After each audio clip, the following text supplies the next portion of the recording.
because the format of it is a bit different. Okay, hi guys, Monday, 12:04. I love Mondays. As you guys know, I'm live every Monday at 12 o'clock. My name is Khad.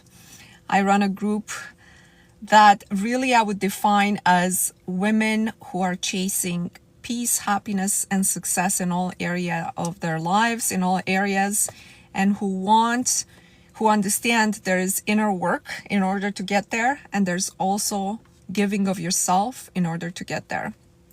I want to start by saying that the 60-day challenge that we're doing right now as a group feels different to me. It feels different to me, and actually some strange sensations have happened to me, and I think to a lot of the people in the group.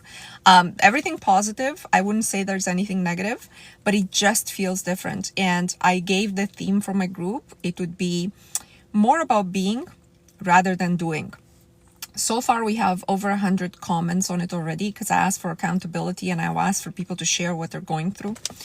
But one thing that I've noticed is that every time I do the challenge, there's a theme for my challenge.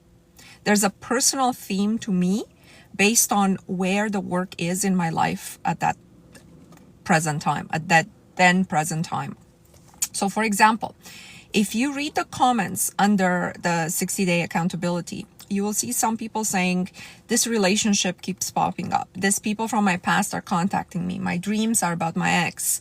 Some other people are saying, I keep receiving gifts. I keep everything that I think about, oh, I need this perfume, or I need this shoes, or I need this cologne. And they just materialize in the least expected spaces. So I'm just receiving exactly what I'm thinking about. They're just really aligned.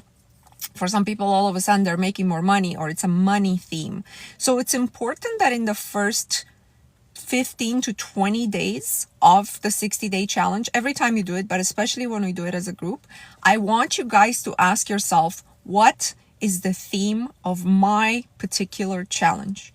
Now, when we're doing this work, we're creating an energy bubble. It's amplifying your own energy, and your system will direct you in the area of your life that needs the most attention. Now, this is not necessarily the area that you're thinking to have success in. So for example, you might think you have your love life figured out, your health is okay, and you're really working on a business. But the theme of your 60-day challenge, what will come most to the surface, will be the area where you need to align as a person in order to move on to the next step in your life, if that makes sense. It's not necessarily that now all of a sudden your dreams are going to tell you what you need to do in the business in order to advance your business. Because you guys know that book, you can't get there from here. If you don't pass through A, B, C, D, you will not be able to get to E. That's how it works. You can't go from A to E without passing through all of this. So the more you pay attention to what arises within you, to what you dream about, to what the theme of your 60-day challenge is, the more you'll be successful in overcoming that lesson. And you'll be allowed, so to speak, by the universe to progress further. Dreams are the real workspace of manifestation. Dreams are the workspace of the future that you're trying to create, where you can understand, where you can decode, where you can rewire, where you can integrate whatever your subconscious, now caught in this energy bubble. Your subconscious has no choice but to unfold. And I want to read a quick message. I had so many messages on the on dreams specifically. You must remember the dreams. You must take every step in 3D in order to dream and to remember your dreams. We talked about that before. But I want to read this about the dream. Let's see. This queen says, most mornings I wake up feeling positive, living in the wish fulfilled, but something interesting has been happening lately, something I haven't experienced in a long time. For the longest time, I couldn't remember my dreams. At best, I'd catch little fragments, but never the substance of it. Since starting this challenge again, I've been having vivid, detailed dreams every night. On the first night, I even heard the actual voice of the person I was dreaming about. Many of these dreams seem to replay some of the most difficult parts of a past relationship. I can only assume in my mind's way, it's my mind's way of processing and releasing those experiences to prepare me for a new path. The most powerful shift for me is that I no longer wake up feeling like I need closure from that relationship. Right now, finding love, it's not even my focus. I'm fully focused on myself, releasing limiting beliefs, creating a whole mindset. 3 nights in a row of this vivid dreams feel significant. And I'd love to hear any input. Okay, so when you're doing this work, your subconscious is active again. Your subconscious is active in a sense. It's able to connect to your conscious mind again. It's always active. But your subconscious becomes active in that sense. Like the veil between the conscious and the subconscious thins. And that's where you want it. You want to see what's in there, okay? And your dreams will be the main way for your subconscious to communicate with you. And what's happening, hearing voices is actually a clear indication that there is a lucidity to your astral dream projection. There's a lucidity, like all of a sudden the senses that you have in the 3D world are connected now to the dream world. You're hearing voices. Sometimes you see something very, very clearly that when you wake up, you remember details that generally people can't remember from dreams. And that just shows the connection. Your subconscious is digesting old timelines. Now remember, every time we pour a lot into something, a lot of energy, a lot of love, a lot of hate, whatever you're pouring in that moment, that creates the probability of a timeline. Because you have free choice and you're always actually in control of what happens next, you're always in control of walking away from a timeline, whether you're conscious of this or not. Because of that, you are able to move on from a relationship, to quit a job, whatever it is. But this doesn't mean that that timeline is not continuing. Pay attention to this. So, for example, you can fall deeply in love with somebody, have a relationship with them for like 6 months, 3 months, and then realize this person cannot give you, let's say all of a sudden he says, I really am not going to make children. And you really just want a relationship to get married and have kids. You might need to decide to let him go. And you make this decision, right? But it doesn't mean if you're really in love, if you poured a lot into this, if you saw a future with him, if you envisioned that and you projected all that, nothing that we projected forward with intention and emotion can ever be taken back. And all of that sort of stays within our energetic system, at least for a period of time until you solidify another choice. This is why your life has to be lived with a lot of intention. Because if you don't live life with a lot of intention and emotion from the current moment on, what happens is this parallel thing in which you've invested a lot that wasn't for you. Maybe they left you. Maybe the job fired you. But it continues because that's where your emotion is. That's where your heart is. That's where your regret is. That's where your hatred is. That's where all of this is. So when you're passive in your life, what happens really in your subconscious is actually dealing with the past timelines. So right now, to the person who asked this question about dreams and to people in general who are wondering why their dreams are so vivid, they're so vivid because honestly, this group put a lot of work into it, whether you know it or not, or at least a few people in the group did, but pretty much everybody in the group who's doing this dreams. But it can't help but show you where the majority of your emotion is. And if it's in a past relationship, understand that you're not investing a lot in the future. Like this queen is saying, I'm not really focused on my love life right now. Okay, so if you don't have intention towards your love life right now, what's going to happen? The deep intention you projected in the past is going to take over. This is why you have to have intention in everything you do at the current moment in time. Otherwise, the programs take over. Your subconscious take over. The past takes over. I hope this was very clear in terms of why you need awareness and projection and intention. Now, it's okay to change your mind about things. It's okay to change your mind about a person. It's okay to the intention to be like, I want to be single for now, between now and a year from now, because all I want to do is focused on this. That also closes that parallel timeline eventually if you stay on this intention.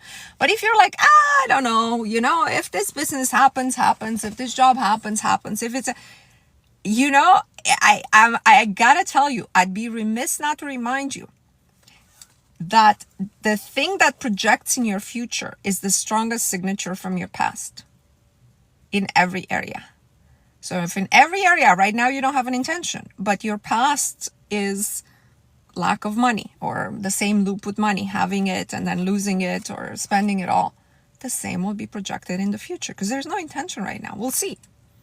We'll see means simply somebody else, let me allow collective consciousness, my past emotion or whatever to take over my future. That's what it will see means. Will see means I'm too lazy. I'm too lazy right now to project something forward of myself. Okay. I think we're good here. So we talked about dreams. I want you guys to really, really write out your dreams, write out the limiting beliefs that are coming out of them. See what you're doing with them, see where your loops are, how they connect. I can't talk enough about dreams. Most important part of this work over the next 60 days or 55, how many, but really for the rest of your life. The theme, everybody has to determine what the theme is in the first 15 to 20 days. Okay. Then I got a lot of stories. It's only been like 6 days, like a week or so. I got a lot of stories of ease. Okay. I'm not going to read all the stories because again, I got like over 100 comments, but stories about one queen was saying, there were 4 horses nobody wanted to tame or something like that. I don't know if she's on this live right now. And somehow I said, I can do it and it's going to be easy. And I had this super confidence because of all this work we've been doing. And with my energy, it was so easy putting these horses away or something happening with the horses when nobody else could do it. I love this kind of randomness of the stories. Somebody else said, I was looking to purchase specific type of shoes. I went to the store, they didn't have it. And when I got to my daughter's house, she said, oh, I got these shoes and I thought that might be good for you. And it was that exact pair of shoes. Somebody else said something about finding a perfume they wanted for their husband. Sorry, I have to turn on, the car is too hot. Finding it at a random store when she couldn't find it at the department store. I love this ease of, this is what co-creation is. Co-creation is thinking of something without attachment to it. You know, I like these shoes. And allowing the universe to bring you what you like. Usually when we do this type of work, you're not mega obsessed with what you don't like because you understand how important it is to keep inside your head only the things that you want. And so if you have a passing thought that comes with pleasure, oh, I love this. I love this coffee. I love these shoes. I love that purse that I see on this person. It is very likely you will encounter that in your own life as you diminish negative thoughts. If you keep having negative thoughts, these positive things are less likely to happen simply because the energetic space that the negative thoughts occupy has a higher intensity of projection. That's all. So if nothing that you contemplate, you think there's no ease to your life, check your mind again, check it again. See what's percolating in there all day long. And sometimes it might be useful to just carry something to write it down. Write it down like 100 times or have a counter. I think like a year and a half, I told everybody, download a counter app. It's like free. And every time you have a negative thought or a thought against yourself, just put the counter there. And at the end of the day, see how many you have. See if you don't have over 100. Then you wonder how come this isn't working out. I want to read a question that I got. This queen says, I read questions if they're pertinent to the whole group, okay? Hi, Mona. I hope it's not too late for a question. When is it time for letting go of a goal if it didn't come to pass yet? And I mean here, after I have done all the reality creation and changing limiting belief work I know of, and also have taken steps in 3D, if it didn't happen after 1 year, should I not let it go? I wonder also in order to free up some energy and not to be too clingy to my goals. On the other hand, I still want my goal, and maybe these thoughts of letting go are just a trick of my ego so that I stop insisting and go back to my past self. I'd be curious what you think. So I'm going to give you the overall how you have to think about goals. Of course, for you specifically, I can't provide an exact answer because I don't know your goal. I don't know your mindset and we haven't spoken before. But this question is pertinent to the group. How? Remember I told you everything that people generally have in life, okay, is possible for you. People that collective consciousness allows for with ease. So for example, getting married, being healthy, buying a house, and doing something that you love every day. These are not impossible goals reserved for the very few. Now, I know society and a system imposed in 3D has made it such that kids are growing up thinking, what can I study in order to make the most amount of money? Not thinking, what do I like to study? What do I want to do? So I know it's imposed on us, but these things are absolutely normal for every human being. Healthy, loving and being loved, having the safety and security of a home. Now, it's not necessarily going to be a 15-bedroom mansion, but having the safety and security of a home and doing something that you like to do every single day. It's a guaranteed right. So if your goal is one of these goals, we'll put them in the category of normal goals that are achievable for all. As long as you are being true to it, you should never give up on a goal. Now, I don't know what you mean by letting go, because letting go is not the same thing as giving up on a goal, right? Pay attention. Letting go of a goal and working towards that goal in energetic, invisible ways, and also in 3D, does not mean you are, what was I saying? You are giving it up. Giving it up means like, forget it. I'm just gonna work this call center job forever because I'm obviously not able to do anything else. Now, if your goal is really big, this is gonna be interesting because I'm gonna give some examples. If your goal is to be a Hollywood star, if your goal is to be politically involved at a high level, okay, these types of goals, grand goals. If your goal is to be a billionaire, to have a business that, you know, Jeff Bezos type thing. If your goal is that, you got to understand that if that goal is not aligned with the matrix of your being, you will not be able to achieve that goal. And you're better off not letting go, but giving up on that goal. What does this mean? Okay. Did I ever want to be a Hollywood star and be in a movie or get paid $1 million for a role? Why not? Right? Everybody, like, if you tell this to anybody, they would say, yeah, sure, why not? But the thing is, it is not in me, and it is not in the majority of most people to make the sacrifices that are required in order to sustain this goal. If you look at all the stories of all these major actors who have made it, Jim Carrey, Charlize Theron, okay, like people that I read in magazines, like their story, and that's the majority of people who didn't come from other actors, okay, they weren't kids of actors. Their story is this: they went there, they waited tables, they slept in the car. Jim Carrey, I think, slept in the car for 2.5 or 3 years. Okay, they shower in the sink of gas stations. They make who knows what other sacrifices. Guys, please don't call me. I don't take calls during my life. Who knows what other sacrifices. And they don't give up on their dream. They're basically saying to their 3D, I will do anything, whatever it takes to get there. Now, if I'm true to myself, I am not willing to do anything. Okay, I'm not. I simply not. If somebody knocks on my door and be like, hey, Mona, would you like to star in this movie? I'd be like, great, sure I would. But for me to make those kind of sacrifices, I got to be honest with self. I'd rather go to a job and make like, I don't know, 150 grand or whatever I'm qualified based on my education, based on my experience. I'd rather do that than sleep in a car with my mom, like Charlize Theron did for like, I don't know how many months, my mind can't go there. So to this queen who's asking this question, should I let go of my goal?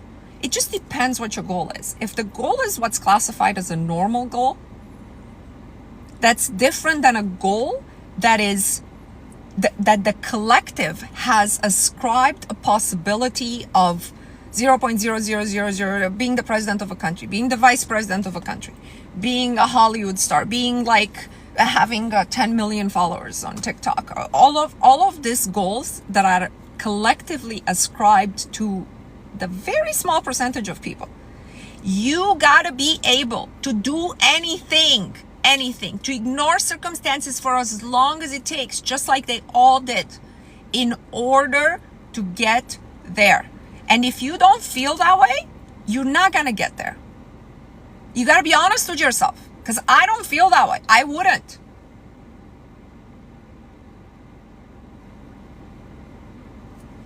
It's almost like if you have a super huge goal. I want to run this $1 billion company. Man, read up on these people. They all worked out of garages. They just did it. And they continue to do it. You know why? Because it's dumb. You can tell. Like me, if I made that sacrifice, when I got to, like, let's say, yeah, I had a good idea. I made Facebook. And then, once I have like 200 million in the bank, I'm out. Because I understand life differently. I'd be like, next guy. It's enough for me. I'm going to have a beautiful life. I don't want to deal with employees. I don't want to deal with the press. I don't want to be harassed. I don't want to talk to anybody. I have 200 million bucks, whatever. You understand? So ask yourself what type of goal it is. But the point is, all normal goals should be achievable. So I hope this is helpful. Also, what I had written out to talk to you here, somebody says this work has strengthened my connection with God. And I got to tell you, I feel the same way since I've been doing this work since 2015, like really focused. And it's changed my life. And it's changed now since, I've been speaking about it. It's changed many people's lives who reached out to me and told me that. And I got to tell you, it's only also strengthened my relationship with God. But I had to perceive the whole religion in a different way.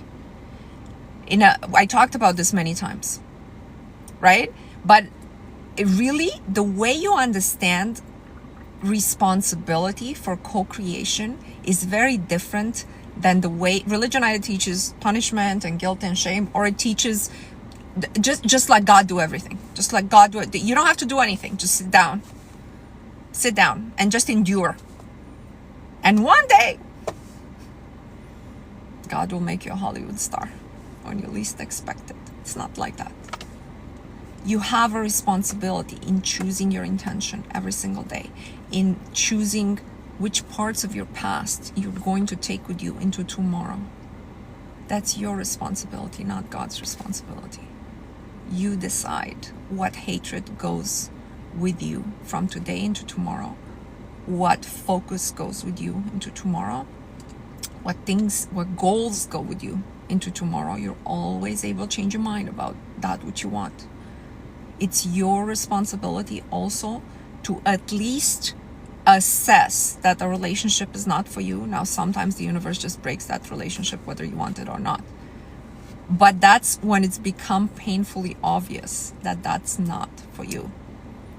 So being a co-creator means something. It means you have to do the work also to create. And being a co-creator, you have to at least believe on some level that your partner, which is God, right? Co-creator, your partner has, at least is not against you, if not has your whole best interest at heart. Is not there like by your side to punish you for everything you do every day. Is there to co-create with you. So both of these things have to fit within the frame of your religious training, your religious belief, and really what you're able to convince yourself in terms of who God is and what He wants for you. So I'm not going to go there as a group because we have people from so many faiths here. And it's a personal, individual decision for every human being to make. But I've also felt the same way. I felt it only strengthened both my responsibility and my connection. And when negative things happen, like it happened in everybody's life, I always sit to think, sort of like, what could I have done better? Not from a guilt and shame perspective. What have I done wrong? Where have I sinned? What could I have done? How could I have avoided? What part of this is my responsibility? Like how much of it is my responsibility versus it's just something that happened? I think this is the most beneficial way to think in order to move forward in life. Okay, now, Other comments that I had to do with observing conversations and no longer needing validation. So a few people commented, I was in an interaction, or I was in a conflict, or I was enforcing my boundaries. And all of a sudden I felt like I was outside the conversation, which is something actually I told you guys to do during this challenge. I was outside the conversation. I was just observing what is happening. This is not intuitive for people to do. And it's not taught to us. But I'm telling you, when you get to that point of actually being able to do that, you will perceive everything that happens differently. You will not take things so personally. You will sort of observe which part of you, if I'm observing myself having a conversation, I'm also, or even a conversation in my own head, I'm thinking in my head like, hey, why am I thinking what I'm thinking in my head? Why am I saying to this person, why am I oversharing? Why am I over gossiping? I wake up in a conversation and I'm like, how did I get to talk about this? Because I wasn't planning to talk about this. What happened, right? So when you do this, you sort of understand that you are the entity that controls your ego, personality, your mind, and your body, obviously. What would you say is the easiest way for you to get into the new desired state when manifesting? I would think, Bianca, it's not that hard to get into desired state, right? Like you can close your eyes and be in the house you want to have, or feel the loving arms of the man you want to be with. The problem is staying in the desired state. Most people can't stay in it for more than a few minutes, maybe even more than a few seconds, because they're very distracted by the world. So then I would say the most important thing in embodying the desired state, which means maintaining a desired state, has to do with your detachment from 3D reality, from how much things matter for you, from how involved you are with the world, from how you react to different people, from what you think your position is in this world when you walk on the street, how much of what unfolds has to do with you. So that's where we're at with the easiest way. It's not that difficult to imagine the things that we want to imagine, right? I think everybody can do that. I want to talk about imagination a little bit. Now that we got this, you got me going here with the imagination. So by now, pretty much everybody knows that imagination is what creates. But people still don't understand what imagination is. People think imagination is, I'm sitting here, I'm closing my eyes, and right now I'm imagining being on the beach and being with the person that I love and having the bank account that I want to have. But that's not what imagination is. Sure, that's also what imagination is. Imagination is what's at the forefront of your mind. That's all. It's simple. When I'm here and I close my eyes and I purposely sit on a beach with the person that I love, having the bank account that I love, that's simply what I'm bringing at the forefront of my mind. Now, when I'm opening my eyes, there's still something at the forefront of my mind. Is it still the beach, the person, the bank account? Or is it my boss who annoys me, this news that I hate, this president I don't like, my friend who's annoying me? What is at the forefront of my mind? This is what imagination is.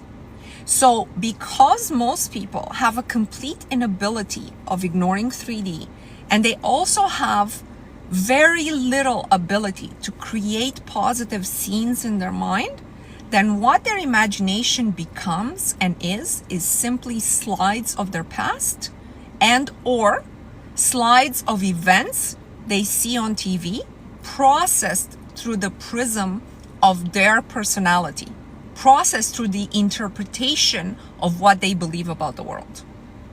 That's why you can have different opinion about something that happened than me, because I processed it through my own understanding of the world. You process the same event through your own, and we could have a completely opposite view on whether this thing that happened was positive or negative. Polarized society, right? But this is where we're at. What's at the forefront of your mind is your imagination.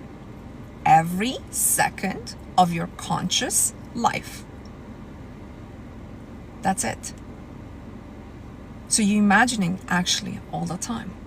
You're just imagining slides of your past, so more of your past is produced. You're just imagining the news and your political views, and more of that is produced in your reality. How simple is that? Didn't I tell you guys?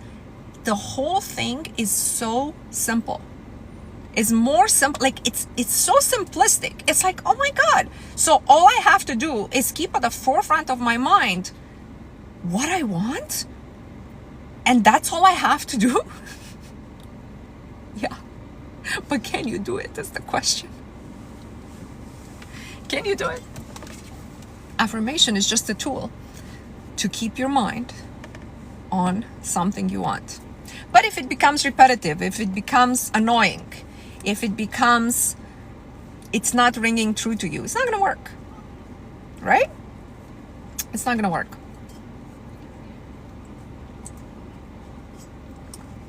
You guys with me? Somebody says in the comments for the 60-day challenge, because I talked about consumerism and how we all need to consume less, especially during the 60-day challenge. She said, I'm really struggling not to consume. Why do you guys think that is? Like, I'm curious why we consume so much and so much more than previous generations. Like, why do we consume? Like, why do we consume so much content, for example? You would think that by now social media has been around enough that we each would have been like, this is what I like to watch, this is the theme that I watch, and this is what I don't watch. So you would think that people would be like, okay, I'm going to search for videos of this nature or what have you. But that's not what happens. That's not even what happens to intelligent people. Intelligent people like end up being like, I wasted an hour scrolling. But then when you ask, and it happens to me too, you ask like, why did you do that? What is the real answer of that? It's something we really need to think about. If you live with another person, sometimes it's inevitable. What do you mean by that? Like, you consume what they consume?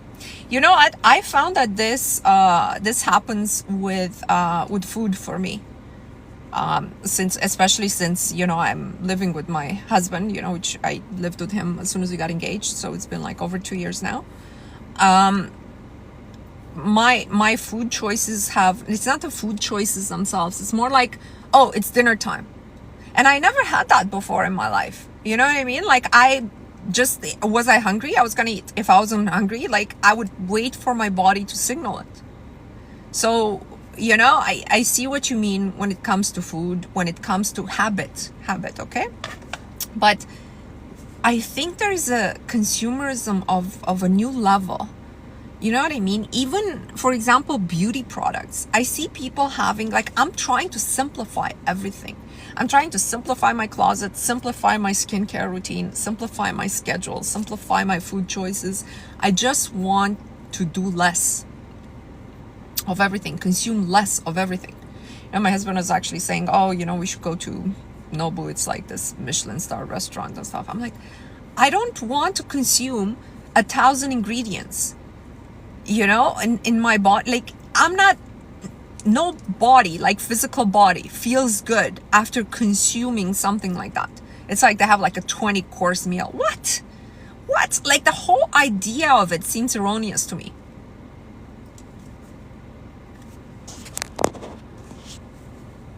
Mari says, I think the world's programming tries to fight us for occupancy of our own minds. Yeah, correct. They also say, I don't know, conspiracy theorists, they say a lot of it has to do with the fact that a lot of people are awakening and realizing their own power. And so the negative influence of this world is desperate to recapture your attention and make you forget again. So I don't know, there's something to that. But if you start and you move into that observer mode, I think you have a very good chance to catch yourself and you know, even maybe give yourself rewards and punishments for consumption.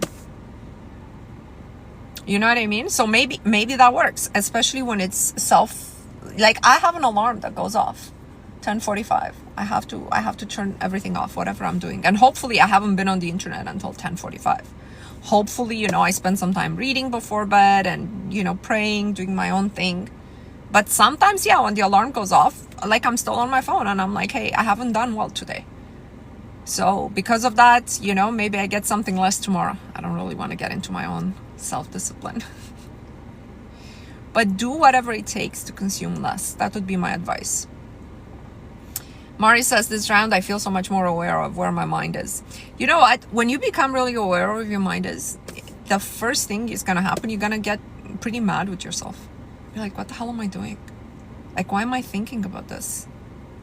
I still have those moments. I'm like, no, I don't want you to go there. I want you to stay focused on exactly what I'm telling you to stay focused on. Why are you playing this conversation in your head? Like, what is the benefit for your mind? How's your mind growing out of this? Trivia things, yeah. Then I had a few success stories, and I want to tell you guys to normalize every single success story. Like, somebody was saying that her artwork was purchased by, I don't know, a famous influencer, and she displayed it. I want you guys to understand, when you have a success story in a direction that you're looking to go, sure, you're gonna get really excited, but also be like immediately integrated into your identity. That's what normalizing things is. The immediate integration and absorption into your identity. Like, yeah, obviously, you know, a famous influencer displayed my art. My art is that good. And see how much of a difficulty you have doing this. Some people, even when they, let's say, win a contract or get a job or get love interest from, you know, multiple people when they haven't gotten love interest in the last few years, all of a sudden they do. Can you accept that? Can you integrate that? Because if you can't, what will happen is it will dissipate again. And you can't avoid that, right? Because what stays is only what your identity can hold. That's why I told you guys, do this work in steps. That's what works best for everyone.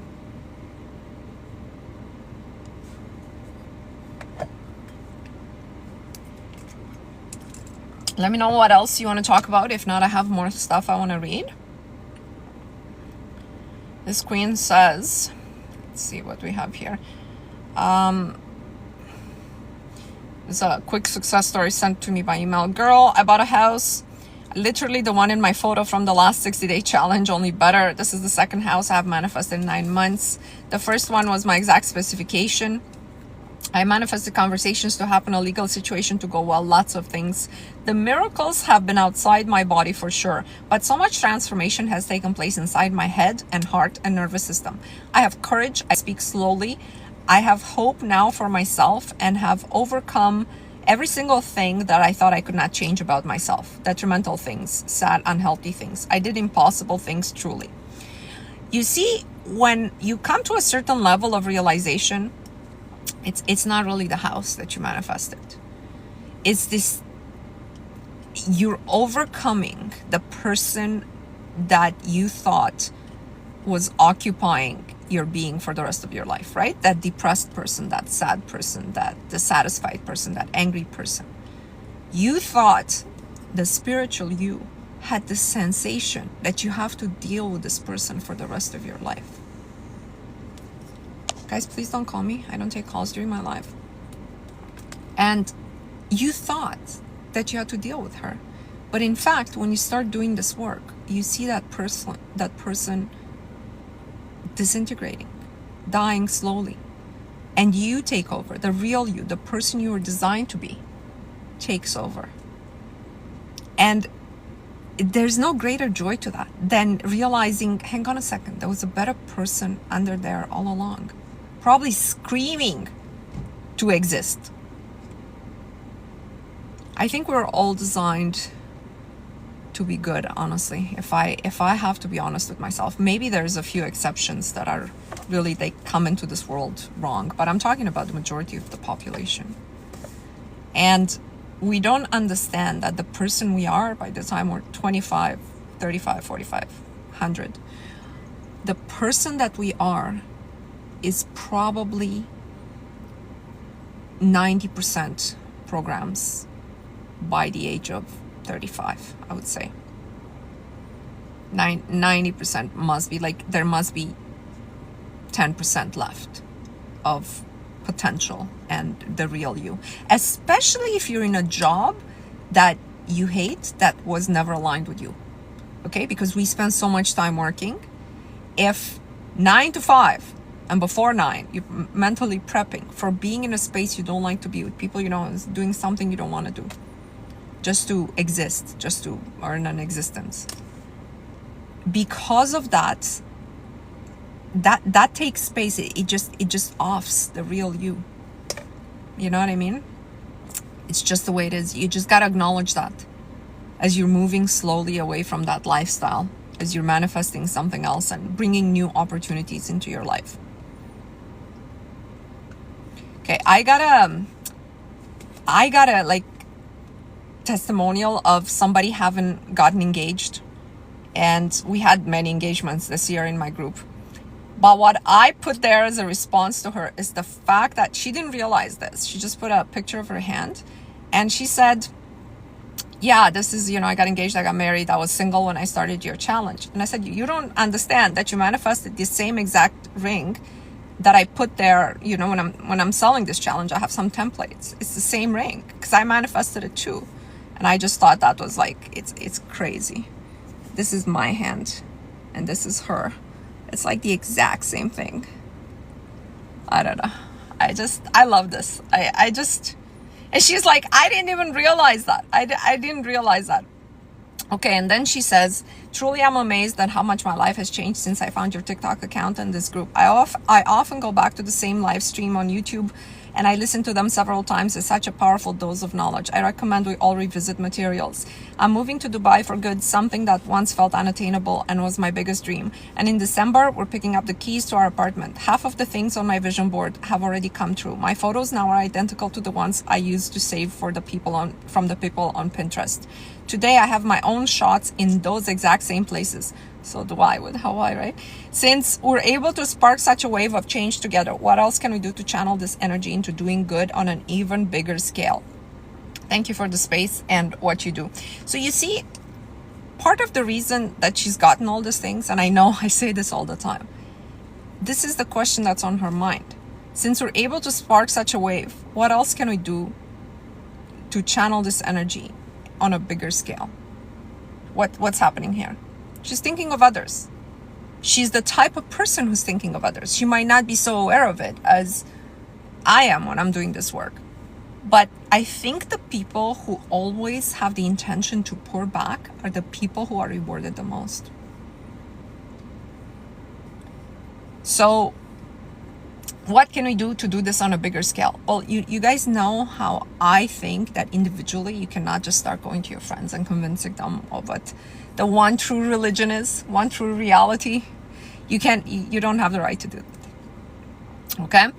And I think everybody has their own path. But by showing up as the best version of yourself and by growing the energy with people who want to do this with you, with people, might not be people in your own 3D life, but the group that we are, just being in the presence of people will change people, will change. So if we're an energy packet, okay, packets of energy, just like negative packets can move through groups. You see this in crowd mentality and the terrible things that can happen. So can positive energy packets move and create a state of well-being around you. And they carry that. They might not be able to sustain that for long. So let's say I was really kind to somebody at the grocery, or I just smiled at somebody. I looked at them the right way. I acknowledged their existence. I try to do this, especially with older people, like really old people, that more and more people in their 75 plus age bracket. I just acknowledge their existence and they carry that into their day. And I know it propagates. This is like the way you have to think about this is you have no choice but to be a light beacon in the world. Okay? Do not go into the world, into a crowded place, in the grocery store with all your issues running through your head. So just the fact that you have a different image in your head that clears your etheric body or keeps it focused a certain way, people will also, if you pay attention to people around you, they will be completely affected by this. They're not even used to it anymore because everything around them is so rushed and negative. So people will be reacting to you differently and they'll be like, what was it about her or that other person or what other person? So to answer your question, I think if that is the approach of at least half of our group or half of the people who are listening to me, we're already making a difference in the world. But I like this idea, and you guys know we're starting something new in January. Whoever wants to participate, at the end of the year, I'm gonna do maybe like a 2-3 day thing where our group just gives back energetically to the world. And just a thank you for this. This has been an amazing year and it's not over yet, but it's just been amazing. And hopefully everybody who's done this work for self-benefit can also see the importance of doing it for the benefit of others. You got to understand something else. Not everyone is at the same level. So spiritual, you already know not everyone is at the same level. But not everyone is at the same intellectual level to understand the importance of this, or to even understand how we're structured spiritually, mentally, energetically, physically. So not everyone has that capacity. So to those people, we owe our energy, right? We exist because if everybody had the same capacity, really you don't have a responsibility towards others. It's a choice. But some people don't even understand this. And that's where we need to contribute. If you are parents, I'm sure you want to raise your kids just bringing out their best potential. The more you can do to not let them fall into collective consciousness, the more you're helping them and the world at the same time. I want to see if I missed anything. The work of the group keeps me grounded. It keeps me grounded too. How do I do this? I want to change my life completely. Look at all my content first and then think about what the next step is for you. Mona, say something about those who believe they are high impact but still stuck in rock bottom. What do you mean by that? Explain to me.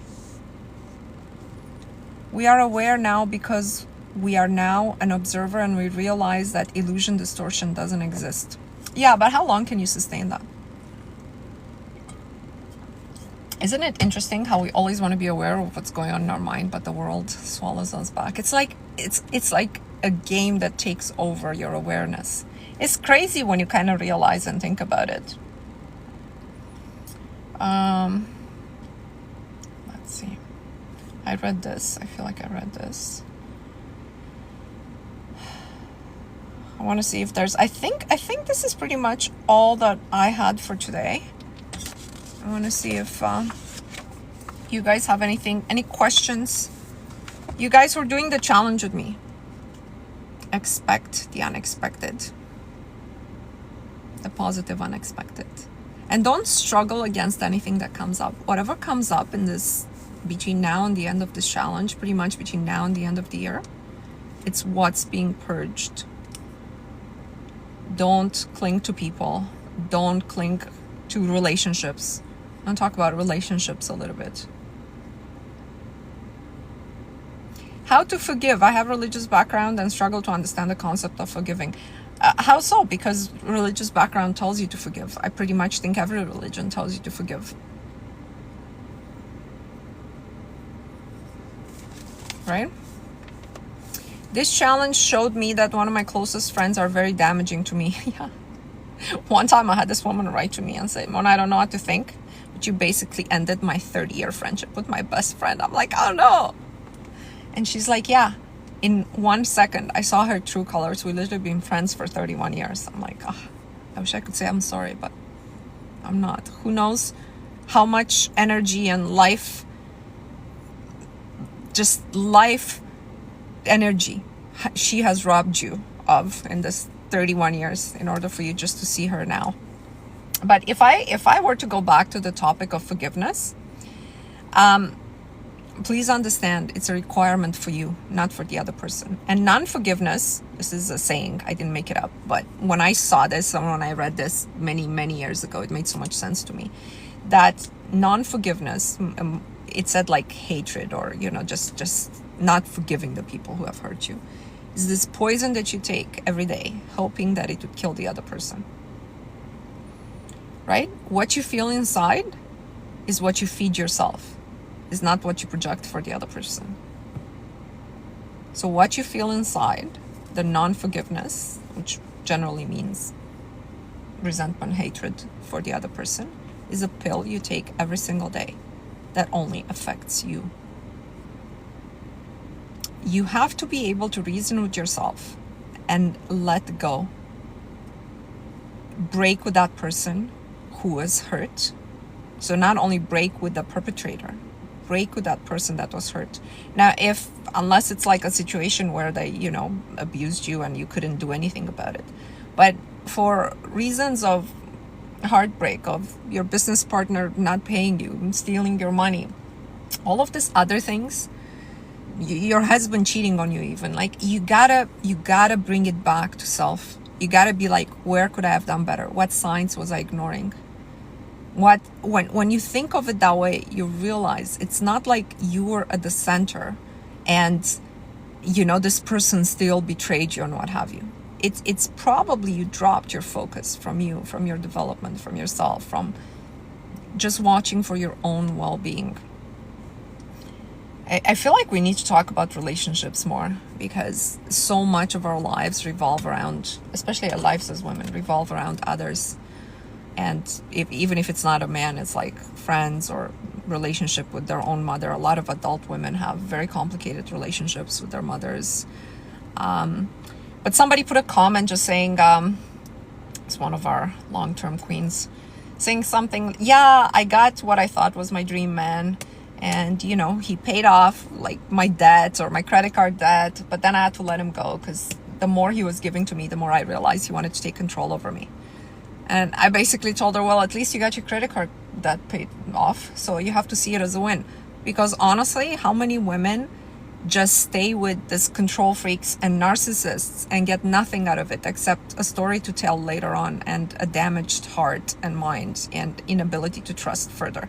Now, she wasn't with this guy very long, I think like 2-3 months. So I'm like, 2-3 months, you got your debt paid for?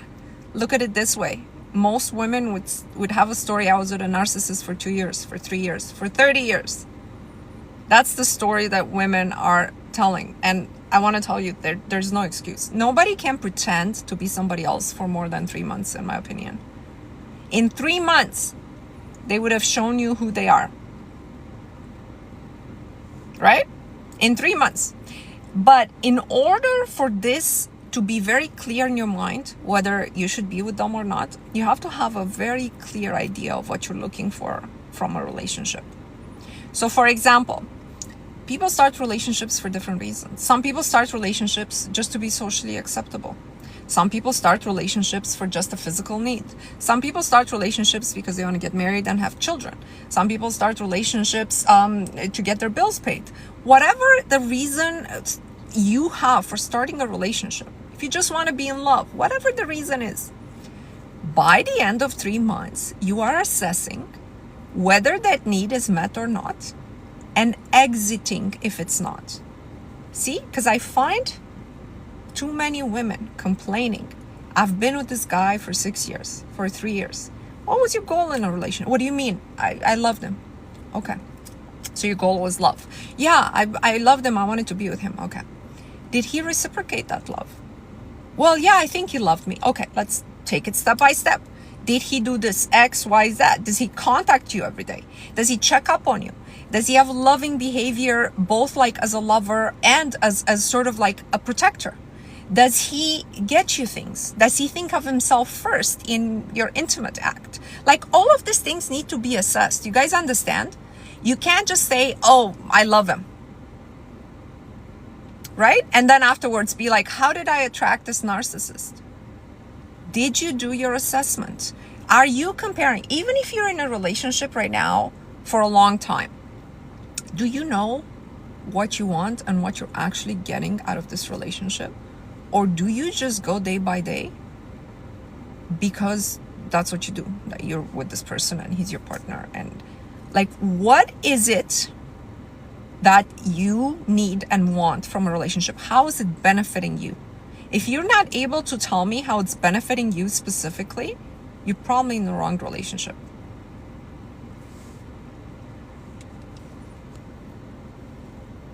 What if I'm the one who paid the debt for the narcissist? Hanyoka, it's really bad then. Yeah, that's really bad. I don't know how to sugarcoat it. That's the bottom of the bottom. But the only beautiful thing about being at the bottom of the bottom is that you can only shoot up from here. Never again. Those are my two favorite words. Never, ever again, ever. If we are attracting the same relationship in different people, what can we do internally? Well, that one's on you, right? Why are you attracting the same? If you have a pattern, it's easy, because then it's all you, right, Vivian? So what we want to do there is pen and paper. What do I want out of a relationship? I want to get married and have children. I want a guy who pleases me sexually. I want my bills paid. What do you want out of the relationship? You get with the guy. 1 month in, assessment. Does he call me every day? Is he fulfilling my love requirements? Does he want to have children? Does he already have 5 children and can't afford anymore? Assessment, right? Like, you got to use your analytical mind, irrespective of the chemistry that you feel with him. Now, you could have crazy, amazing, beautiful chemistry. You can't wait to like hold him and him holding you. But after 3 months, the axe has to fall if he's not fulfilling that. It just has to. Otherwise, you'll just continue on this pattern. Those are your choices. Are you the buyer? Or are you the bystander or the seller, or what are you? Because when I went on the dating market, I was the buyer.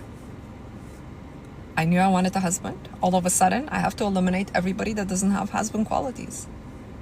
Right? It doesn't matter. I was attracted to a guy. Like, it just, within the first month or so, it was like, this guy, I can't live with him and have a day-to-day life with him. And this is not a guy who's going to care about my daughter. He's like, but yeah, I feel like very attracted to him. The axe has to fall. It's like that. I am looking at the product because I'm the buyer. You understand? Now, being the buyer doesn't mean I'm never going to be hurt. It just simply means I'm going to select as quickly as possible and dismiss what's not in line with the product. The product being the relationship. I'm not making people into products. Until I get to the product I want to have, because it's going to be that or nothing. That or nothing, right? Like, why you need to have a relationship if it's the same? It's the same exact as your last relationship. Then you might as well stay in your last relationship, right? All right, my loves, you know I love you. I want every woman to have a loving man around her. You know? I want every woman to have a provider, protector, and prioritizer. But I want every woman to understand that you have a responsibility in taking action to make that happen. That's the thing. Like, you can't just sit passively and wait for that to happen. You have to say no to everything that's not what you want, exactly what you want, irrespective of how you feel inside. Loving someone, being attracted to someone, having chemistry with someone, being intellectually stimulated by someone is not a sign you should be with them. That's where we're at. I love you guys. You will meet the right person. I promise you. I promise you. If you keep on this line of thinking. Intention. I'll see you guys next week. I can't wait to read more on the comments in our Facebook group of what's going on with everyone's 60-day challenge. I can't wait for more success stories. I feel like there will be really big ones this time around. This is the end of the live. Let's put our hands together for the 369. I am a winner.